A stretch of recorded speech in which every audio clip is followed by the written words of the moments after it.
જય શ્રી કૃષ્ણ વિદ્યાર્થી મિત્રો, કેમ છો બધા? તમારું સ્વાગત છે ફરીવાર અભિષેક એજ્યુકેશન ગુજરાત નામની યુટ્યુબ ચેનલમાં. વિદ્યાર્થી મિત્રો, આજે આપણે જોવાના છીએ ધોરણ 11 એસપીસીસીના most IMP question second exam માટે. વિદ્યાર્થી મિત્રો, મોસ્ટ ઇમ્પોર્ટન્ટ પેપર આપણી જે તે વિષયની એક્ઝામની એક દિવસ પહેલાં મૂકવામાં આવે છે કે જેમાંથી 45+ માર્ક્સનું પૂછાતું હોય છે. પરંતુ એ કરવા માટે તમને આ કરવું ખૂબ જરૂરી બનતું હોય છે. એટલા માટે આપણે મોસ્ટ આઈએમપી ક્વેશ્ચનની સિરીઝ આ વખતે પહેલાં ચાલુ કરી છે. જો તમને મોસ્ટ ઇમ્પોર્ટન્ટ પેપર એટલે શું એ ખબર ના હોય તો તમે ફર્સ્ટ એક્ઝામના વિડીયોઝ આપણી ચેનલ ઉપર જોઈ શકો છો કે જેમાં તમને એક દિવસ પહેલાં મોસ્ટ ઇમ્પોર્ટન્ટ પેપર જોવા મળશે અને પછી પેપર સોલ્યુશન એક્ઝામ પતી જાય પછી જોવા મળશે. અને એમાં તમને પ્રૂફ પણ મળી જશે કે ભાઈ બંનેમાંથી કેટલું પૂછાય છે.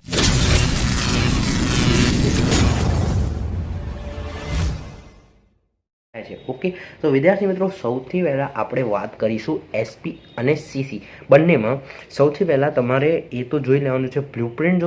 જો વિડીયો તમે ના જોયો હોય તો તમે આપણી પ્લેલિસ્ટમાં જાઓ અને સ્ટાન્ડર્ડ 11 ઓલ જે બ્લુપ્રિન્ટ ઓલ સબ્જેક્ટ બ્લુપ્રિન્ટ એમ કરીને પ્લેલિસ્ટ હશે એ તમે જોઈ શકો છો. ઓકે, જેમાં તમે એસપીની બ્લુપ્રિન્ટ જોઈ લેજો અને એમાં બધા જ ચેપ્ટર્સ છે બરાબર. તો જો સીસી મારા હિસાબે એ તમારા જે છે એ કંઈ કામનું આગળ ફ્યુચરની વાત કરું, અત્યારે તો કામનું છે પણ ફ્યુચરમાં તમને કંઈ કામ નહીં આવે જનરલી, કારણ કે પત્રો છે બરાબર છે. પણ જે આપણું આ એસપી છે એ બહુ કામ આવશે તમને બરાબર. પણ સીસી જનરલી બહુ ઓછું કામ આવતું હોય છે. એટલે મારા રિકમેન્ડેશન મુજબ ફ્યુચર માટે તમને એસપી બહુ ઇમ્પોર્ટન્ટ છે comparison two CC. CC generally important નથી. ઓકે, તો કારણ કે અત્યારે પત્રો લખાતા નથી, જનરલી ઈમેલ અથવા વોટ્સઅપ આ બધું યુઝ થતું હોય છે, ઇન્સ્ટા, ફેસબુક એક્સેટ્રા. ઓકે, તો ચાલો શરૂઆત કરીએ સૌથી આઈએમપીની. તો સૌથી પહેલાં તો પહેલા ચેપ્ટરમાંથી તમને એક જ માર્ક્સનું પૂછાશે. એટલે હું ઈચ્છા જ નથી થતી કે ભાઈ 1 માર્ક્સમાં તમને આઈએમપી આપો. અને બીજી વસ્તુ તમારા ફ્યુચર માટે કંઈ કામનું નથી. ઓકે, તો મને એમાં ઈચ્છા જ નથી થતી કે ભાઈ મૌખિક માહિતી સંચારની પદ્ધતિ. ખાલી એમાં હું તમને કહી શકું કે ભાઈ સ્વાધ્યાયનો જે વિકલ્પો અને આ પહેલો પ્રશ્ન છે, પહેલો બીજો પ્રશ્ન એ તમે કરીને જજો. પછી જો બીજા અને ત્રીજા ચેપ્ટરમાંથી કશું જ નથી પૂછવાનું, જે બહુ સારી વાત છે, તો એ હું તમને આઈએમપી આપતો નથી. પછી જો ચોથા ચેપ્ટરની વાત કરું, વાણિજ્યિક પત્રનું સ્વરૂપ, તો એમાં તમને શું કરવાનું છે બરાબર છે એ હું તમને અત્યારે પહેલાંથી જ કહી દઉં છું. તો જો વાણિજ્ય પત્રમાં કયા કયા ભાગ સમાવે બરાબર છે એની ડિટેલમાં તમે વાંચી તો લેજો, સમજી લેજો બરાબર. મેં તમને બ્લુપ્રિન્ટમાં પણ કહ્યું હતું કે ભાઈ સમજ એ બહુ ઇમ્પોર્ટન્ટ છે. ઓકે, તો વાણિજ્યિક પત્રમાં જે ભાગ જે હોય છે, વાણિજ્યિક પત્રમાં સમાવાતા ભાગ બરાબર છે એ તમારે કરવાના. ભાગ જે છે એ કરવાના નહીં કે જેમાં તમારે કાર્બન કોપીની નોંધ હોય, વિશેષ સૂચક. પણ હા, એ પ્રસંગોપાત ભાગમાં તમારે ખાલી એક ટોપિક જે છે એ તમારે કરવાનો રહેશે. બાકી જે નિયમિતપણે જે વાણિજ્યિક પત્રમાં સમાવતા ભાગ હોય મેઇન બરાબર, જેમાં તમારે શીર્ષકથી લઈને છેક નીચે સહી સુધી હોય છે એ તમારે કરવાનું રહેશે બરાબર. પરંતુ જે તમારો જે આગળ જે પ્રસંગોપાત ભાગ છે એમાં તાજા કલમ એ છે એ તમારે ખાલી લખી લેવાનું છે. એ તમારે યાદ રાખવાનું છે, તાજા કલમ, કે જે 2 માર્ક્સમાં ઇઝીલી તમને પૂછી શકે. બીજું તમને કંઈ ખાસ આમાં આઈએમપી છે નહીં. પછી જો હું 5મા ચેપ્ટરની વાત કરું, પૂછપરછના પત્રો અને તેના પ્રત્યુત્તરો બરાબર છે. તો એમાં સૌથી પહેલું તો પૂછપરછના પત્રો એટલે શું, એટલે અર્થ એનો મતલબ વન ટાઈપ ઓફ આપણે કહી શકાય બરાબર છે. પછી એ લખવા માટે ધ્યાન કયું રાખવું જોઈએ બરાબર. ધ્યાનમાં રાખવા લાયક બાબતો એ તમને ખાલી સમજવાની છે કે ભાઈ છે શું આવ્યું. ઓકે, પછી જો આગળ જો હું વાત કરું તો પૂછપરછના પ્રત્યુત્તરો કઈ રીતે આપાય છે એ નહીં પૂછાય, પણ નમૂનાના પત્રો જે છે એ તમારે જોઈ લેવાના કે ભાઈ એટલીસ્ટ પૂછપરછના પત્રો હોય કઈ રીતે. તો આ પૂછપરછના પત્રો એક્ઝામમાં પૂછપરછ રીતે આવી શકે છે કે ભાઈ સપોઝ તમારી ફર્સ્ટ એક્ઝામમાં પણ આવો જ પત્ર હતો એક બરાબર, કે ભાઈ જેમ કે આ નમૂનાના પત્રો આપેલા છે કે ભાઈ તપસ્વી ટ્રી ટ્રેડર્સ કલોલ તરફથી વિવિધ પ્રકારની ચાની જથ્થાબંધ ખરીદી માટે ભાવ અને ખરીદ વેચાણની શરતો અંગે પૂછપરછ કરતો પત્ર બરાબર, વિવિધ ભાવ બરાબર, એ તમે જાતે લખી શકો છો. તમને જે ફોર્મેટ છે ને એ હું જોવા માટે અહીંયા કહું છું. તમે ફોર્મેટ જે છે એ બંને બાજુ જોઈ લેજો. પહેલી એક્ઝામમાં બહુ મસ્ત પૂછાયો હતો કે ભાઈ સમથિંગ તમારે એવું હતું ફર્સ્ટ એક્ઝામમાં કે ભાઈ એસવીએસની પેપરની જો હું વાત કરું, મેં એનું જ જોયું હતું જનરલી. તો એસવીએસના પેપરમાં તમને કંઈક આવું પૂછાયું હતું કે મમરાની જે દુકાન કોઈ વ્યક્તિનું, કોઈ સપોઝ ટ્રેડર્સનું નામ આપ્યું હતું અને મમરાની દુકાનવાળાને મમરાની વેરાયટી અને એની કિંમત વિશે પત્ર પૂછવાનો હતો. એ પૂછપરછનું પત્ર હતું, બરાબર છે. તો એ તમારે આ ખાલી ફોર્મેટ જોઈ લેવાનું છે, પત્ર આવી શકે છે. પછી જો છઠ્ઠું, ઓર્ડર આપતા પત્રો, અમલ કરતા અને રદ કરવાતા પત્રો. તો એમાં પણ તમારે પત્રો જ કરવાના છે, જેમાં ખાસ કરીને ઓર્ડર આપતા પત્રો ખાસ કરીને જજો. રદ કરતા પત્રો ના કરતા પણ ઓર્ડર આપતા ખાસ કરીને જજો. જેમાં આઈએમપી તો હું કહી નહીં શકું, પણ ઓર્ડર આપતા પત્રો તમે કરી જજો. અને એમાં પણ સ્વાધ્યાયના ચોથા પ્રશ્નમાં જે ઓર્ડર આપતો પત્ર છે એ તમારે કરવાનો છે. ઓકે. પછી જો 7મું ચેપ્ટર, દાવા, ફરિયાદો અને તેમની પટાવટના પત્રો. તો એમાં પણ તમારે જો પત્ર છે ઇન શોર્ટ, બરાબર છે. તો પત્રમાં આઈએમપી હું નથી આપતો, કારણ કે એ તમને છેલ્લા સેક્શનમાં પૂછાશે. 2માં આઈએમપી આપી દો, ચાલો આમાં પણ આપી દઉં. તો આમાં તમારે કયું કરવાનું છે કે ભાઈ જે દાવા અને ફરજિયાત અને તેની તો જો એમાં સૌથી પહેલાં હું તમને નમૂનાના પત્રો જો ખોલો તમે પેજ નંબર 51 ઉપર, તો એમાં પહેલો કરજો, બરાબર છે, કે જે તમારે શિલ્પા એમ્પોરિયમનો છે એ તમારે કરવાનો છે. અને બીજો જે છે એના કરતાં પણ ત્રીજો કરી દેજો, મુનમુન હોટલવાળો, બરાબર છે, કે ભાઈ બેદરકારી ભર્યા પેકિંગને કારણે અપાયેલ ઓર્ડરના અનુસંધાનમાં માટીની કુલડી તથા કાચના કપ રકાબીના મોટા જથ્થામાં નુકસાનીનું પ્રમાણ વધુ જણાતા મુનમુન હોટલ ભુજ વતી ફરિયાદ પત્ર લખો, બરાબર. આ તમે જાતે પણ લખી શકો છો, પોતાનું જ રીઝન બનાવી દેવાનું. જસ્ટ તમને શા માટે કહું છું, just read understand the format of your letter. Okay. તમારે ફોર્મેટ જ ખાલી ધ્યાન રાખવાનું છે. પછી જો હું વાત કરું આગળના ચેપ્ટરની, બરાબર છે, તો આગળનું ચેપ્ટર કયું છે કે આર્થિક દરજ્જા અંગેના માહિતી મેળવતા તથા ઉઘરાણીના પત્રો, બરાબર છે. તો મેં તમને એ જ કીધું, ઉઘરાણીના પત્રો એટલે કે ભાઈ તમે કંઈ પણ રીતે લખી શકો કે ભાઈ કોઈને તમે માલ વેચ્યું છે ઉધાર, એની ઉઘરાણી કરવાની છે, એના અંગેનો પત્ર લખવાનો છે. તમે જાતે લખશો. ફરીથી હું તમને કહું છું કે ભાઈ આ ખાલી વ્યાખ્યાઓ જે છે ને કે ભાઈ પ્રસ્તાવનામાં જે આપેલી હોય, બરાબર, એ ખાલી વ્યાખ્યાઓ જે છે એ તમારે કરવાનું. અને નમૂના ખાસ કરીને જોઈ લેજો કે અંદર શું હોય છે. જેમ કે નમૂનાના પત્રો હું તમને આ છેલ્લા 4 ચેપ્ટર આવ્યા ને એ બધામાં જે પત્રોવાળા ચેપ્ટરમાં હું તમને એ જ કહું છું કે નમૂનાના પત્રો ખાસ કરીને જજો. 5, 6, 7, 8 આ 4 ચેપ્ટરમાં, સીસીના આ 4 ચેપ્ટરમાં. ઓકે. ચાલો. પછી નમૂનાના પત્રો કરી દેવાના. પછી એ ઉઘરાણીના હોય કે પછી આર્થિક દરજ્જા અંગેની માહિતી મેળવતા હોય. ઓકે. તો બસ એ તમારે કરવાનું છે, બરાબર. અહીંયા આપણું પહેલું પૂરું થાય છે સીસી, જે જનરલી ક્યાંય કામ નથી આવતું, પરંતુ એસપી બહુ કામ આવે છે. ઓકે. સીસી કારણ કે એટલા માટે કામ નથી આવતું કારણ કે અત્યારે પત્રો બહુ ઓછા થઈ ગયા છે, દેટ્સ વાય સીસી બહુ ઓછું કામ આવે છે. પછી જો હું વિભાગ 2ની વાત કરું, એટલે કે આપણું મોસ્ટ ઇમ્પોર્ટન્ટ એસપી, જે તમારા ફ્યુચર માટે પણ બહુ કામનું છે, તમારી એક્ઝામ માટે પણ. તો જો સેક્રેટરીના અર્થ અને પ્રકારો, તો જેમાં સેક્રેટરી એટલે શું, એના પ્રકારો ખાલી યાદ રાખવાના છે, બરાબર. યાદ એટલે કે એનું ડિટેલમાં નહીં, પરંતુ પ્રકારો કયા કયા એ 2 માર્ક્સમાં તમારે પૂછાઈ શકે, જેમાં બધા જ આવે. પ્રાઇવેટ સેક્રેટરી એટલે કે ખાનગી સેક્રેટરી, રાજકીય, કંપની સેક્રેટરી વિશે મે બી અંદર પૂછાઈ શકાય કે ભાઈ કંપની સેક્રેટરી એટલે શું, કારણ કે એનો એક પ્રોપર ચેપ્ટર છે. ઓકે. તો રાજદૂત કાર્યાલયનો સેક્રેટરી જે બહાર હોય છે, વિભાગીય સેક્રેટરી, મંડળીના સેક્રેટરી પણ તમને પૂછાઈ શકે છે, જેમાં કોઈ પણ રીતે પૂછાય. વિદ્યાર્થી મંડળના એક્ઝામ્પલ તમે તમારા ત્યાંના પણ આપી શકો છો. શૈક્ષણિક સંસ્થાના પણ તમારે અંદર એક્ઝામ્પલ તમે આપી શકો છો કે ભાઈ કોઈ પણ એક્ઝામ્પલ જે છે આકાશવાળા છે, બરાબર છે, તો એલનવાળા છે, એ પણ એક શૈક્ષણિક સંસ્થાના જે સંસ્થા છે એમની, તો એમણે એક સેક્રેટરી રાખ્યો હશે, બરાબર છે, તો એને શૈક્ષણિક સંસ્થાના સેક્રેટરી કહી શકાય. તો એ તમારે કરવાનું છે એમાં એ ચેપ્ટરમાં. પછી કંપની સેક્રેટરીની જો વાત કરું, તો કંપની સેક્રેટરીની લાયકાતો ખાસ કરજો. પહેલાં તો કંપની સેક્રેટરી એટલે શું અને એની લાયકાતો તથા એના ગુણો બહુ જ મહત્ત્વના છે. અને એ ગુણો જે છે ને, એ ગુણોના ઇંગ્લિશ નામ ખાસ કરીને યાદ કરજો, જેથી તમારી ઇંગ્લિશ અન્ડરસ્ટેન્ડિંગ વધે. જેમાં બહુ મસ્ત નામ જે આપણા રોજિંદા જીવનમાં વપરાતા હોય છે, જેમ કે ઓનેસ્ટી છે, એટ્રેક્ટિવ પર્સનાલિટી છે, શાર્પ ઇન્ટેલિજન્સી છે, ડિસિઝન કેપેસિટી છે, બરાબર. તમે જો ઇંગ્લિશ નામ બી લખીને આવ્યા ને તો પણ તમારું કોઈ ખોટું નહીં પાડી શકે. પરંતુ જો તમને ઇંગ્લિશ નામ જલ્દીથી મે બી યાદ રાખજો, જેથી એ જ તમને જલ્દીથી યાદ રહેશે. ગુજરાતી નામ તો પણ, જેમ કે જો તમે શાર્પ ઇન્ટેલિજન્સી યાદ રાખી શકો, પરંતુ એ જ તેજસ્વી બુદ્ધિવૃત્તિ હોય યાદ ના રાખી શકો.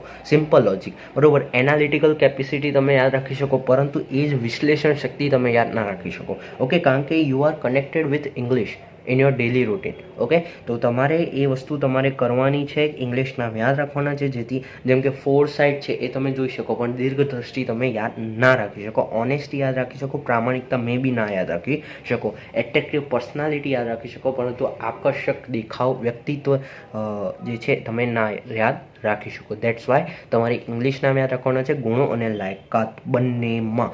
ઓકે, પછી જો હું વાત કરું તો સેક્રેટરીના કાર્ય ફરજો નહીં, પરંતુ સેક્રેટરી નિમણૂક પણ નહીં. તમારે સેક્રેટરીની સત્તાઓ, મર્યાદાઓ અને જવાબદારી, એમાં બંને ત્રણેમાં બે બે ત્રણ ત્રણ જ જવાબદારીઓ ખાલી યાદ રાખવાની છે.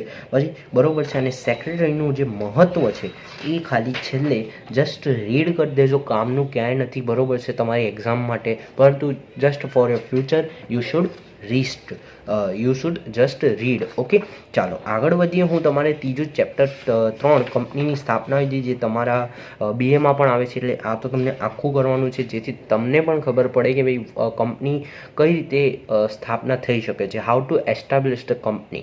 ઓકે, તો એ તમારે આખું જ કરવાનું છે. આખું જ ક્યાંય આઈએમપી હું તમને આપવા નથી જઈ રહ્યો આ ચેપ્ટરમાં, કારણ કે મને પણ ખબર છે તમારામાંથી કોઈ મે બી કંપની લોન્ચ પણ એસ્ટાબ્લિશ પણ કરવાના હોય ફ્યુચરમાં, પરંતુ જે ના કરવાના હોય એમને પણ ખબર પડે કે ભાઈ કંપની એસ્ટાબ્લિશ થાય કઈ રીતે. તમારા ફ્યુચર માટે બહુ ઇમ્પોર્ટન્ટ છે કે ભાઈ જે 4 માણસો વચ્ચે તમે ઊભા રહો અને કંઈ કંપનીની એસ્ટાબ્લિશ સ્થાપના વિશે થતી હોય ચર્ચા, લોજિક પણ દોડાવો કે ભાઈ બેઠા બેઠા ખાલી તમને એવું થાય કે ભાઈ કંપની કઈ રીતે સ્થપાતી હશે, તો ભાઈ એ બહુ ઇમ્પોર્ટન્ટ છે. હું તો કહું છું આ તો રીડ કરો, અને જો આમાં પણ ક્વેશ્ચન લાગે કે આ તો બહુ ઓછું જ આપ્યું છે, પરંતુ એમાં પણ થાય તો કે વધારે રીડ કરો. અને આ આવેદનપત્ર, નિયમનપત્ર, જો પહેલાં કંપનીની સ્થાપના વિધિ છે અને એમાં જે ટોપિક છે ને એનું એક પ્રોપર ચેપ્ટર આપ્યું છે. બરોબર છે, કંપનીની સ્થાપના વિધિમાં આવેદનપત્ર આવે તો જો એનું પછી આખું આવેદનપત્ર ચેપ્ટર આપ્યું છે. મતલબ તમે સમજી શકો છો કે કંપનીની સ્થાપના વિધિ તમારા ફ્યુચર માટે બહુ ઇમ્પોર્ટન્ટ છે. ઓકે, તો જો memorandum of association is the most important for your 11th standard exam, second exam. તો મેમોરેન્ડમ ઓફ એસોસિએશનમાં સૌથી પહેલાં એ થાય શું, તમારે એ જોવાનું છે. આવેદનપત્ર એટલે શું એ તમારે જોઈ લેવાનું છે. પછી જો આવેદનપત્રનું મહત્ત્વ જે તમને ખબર પડશે શું છે, તો એ કરીને જો આવેદનપત્રની કલમો કે જે તમને ખાસ કરીને 4 કે 5 જે 3, 4, 5 જે માર્ક્સમાં પૂછાય છે, તો આવેદનપત્રની કલમોમાં બધી જ કલમો, નામની કલમો, રજિસ્ટર ઓફિસની કલમ. નામની કલમમાં જનરલી તમને બધાને ખબર છે એક કંપની જો ભારતમાં સ્થપાઈ ગયો તો એ નામથી બીજી કંપની ના ખોલે. ઓકે, રજિસ્ટર ઓફિસની કલમો કોઈકને ફરિયાદ કરવી અથવા કોઈને વાત કરવી હોય કંપની વિશે, તો એ કયા સરનામા ઉપર કોઈને પત્ર લખવો હોય તો કયા સરનામા ઉપર લખી શકે. બરોબર, જે કંપનીનો ઉદ્દેશ્ય શું છે, જો એક ઉદ્દેશ્ય તમને આવેદનપત્રમાં જણાવ્યો તો બીજા ઉદ્દેશ્યથી ધંધો ન કરી શકાય. જવાબદારી શું છે કે ભાઈ શેરથી મર્યાદિત છે કે શેરથી મર્યાદિત નથી. બરોબર છે, જેમાં અંગત મિલકતોને વેચવું પડે તો મૂડીની કલમ છે એ પણ ભાઈ કેટલી કેપિટલ તમારે લાવવાની છે, અને સ્થાપનાની કલમ એ પણ. તો આ બધું જ તમને કરવાનું છે. અને પછી આવેદનપત્રમાં ફેરફાર કરવા માટે સેમ ટુ સેમ નામની કલમમાં કઈ રીતે ફેરફાર થાય, રજિસ્ટર ઓફિસની, ધ્યેયની, જવાબદારીની, મૂડીની, આ બધાની કલમમાં ફેરફાર. એટલે કે આ ચેપ્ટરમાં તમારે ફક્ત ખાલી આવેદનના પત્રના લક્ષણો નહીં કરવાના, બસ એ નહીં કરવાનું, બાકી બધું જ કરવાનું છે. બરાબર છે, અને છે પણ ઇઝી, કંઈ મોટી વાત નથી. ખાલી સમજશો ને જાતે જ લખવાનું. તો કહું રીડ ના કરતા, just learn and understand. Okay, ચલો પછી આગળ જો હું વાત કરું નિયમનપત્ર, આર્ટિકલ્સ ઓફ એસોસિએશન, જેમાં તમારે અર્થ અને મહત્ત્વ ખાસ કરીને કરવાનું છે. બરાબર છે, પછી નિયમન પત્ર અંગે કંપની ધારાની કાનૂની જોગવાઈઓ તો એ ના કરતા. બરાબર, પણ નિયમન પત્રમાં સમાવતી વિગતો એ તમારે કરવાનું છે. બરાબર છે, જેમાં તમારા માળખા પૂછાઈ શકે કે ભાઈ કયા કયા માળખા હોય છે, અંદર શું શું આપેલું હોય છે, તો એ તમારે ધ્યાનથી લઈને કરવાનું છે. બરોબર છે, પછી આ જે ટેબલ્સ આપ્યા છે, બરોબર, FGHI અને જેનો અર્થ અને એનો પરિચય, તો એ તમારે કરવાના છે બધા ટેબલ.